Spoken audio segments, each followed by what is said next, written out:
Kasako Media, tunaangazia maisha, tunaandika kesho.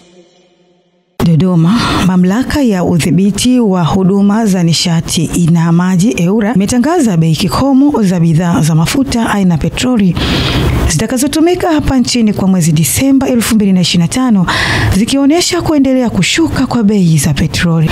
Ahueni hiyo inatokana na kupungua kwa gharama za kuagiza mafuta katika bandari ya Dar es Salaam kwa wastani wa 2.4% kwa petroli na 3.6% kwa mafuta ya taa. Taarifa iliyotolewa na mkurugenzi mkuu EWURA Dr. James Wainyekule leo 3 Disemba 2025 imebainisha kuwa bei ya rejea ya petroli imepungua kwa shilingi 2.38 Dar es Salaam, kiwa Tanga ni 2.26 na shilingi 2.25 kwa Mtwara. Aidha, bei ya mafuta ya taa kwa Dar es Salaam imepungua kwa 120.48 ikilinganishwa na bei za mwezi Novemba 2025. Hivyo basi bei za rejareja za petroli kwa mwezi huu zitakuwa shilingi 2616.13 na 2616.24 kwa Dar es Salaam. Tanga na Dar es Salaam mtawaliwa. Kwa upande wake wa diesel, Dar es Salaam ni shilingi 2636.54 na Tanga 2648.86 na Mtwara 2654.32. Bei ya mafuta ya taa kwa Dar es Salaam ni shilingi 2513.87, huku bei za Tanga na Mtwara zikiwa hazina mabadiliko kutokana na mwezi uliopita.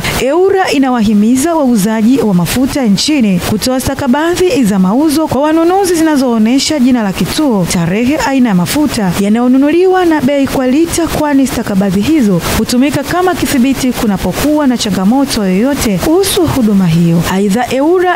Aidha, EWURA inavikumbusha vituo vyote vya mafuta nchini kuchapisha bei za bidhaa za mafuta katika mabango yanayoonekana bayana yakionesha bei punguzo na vivutio vya biashara. Ni kosa kisheria kutoweka bango linaloonekana katika eneo la tukio, na adhabu kali zitatolewa kwa mujibu wa sheria watakayekiuka. Kutoka Kasako Media, Adela Toka.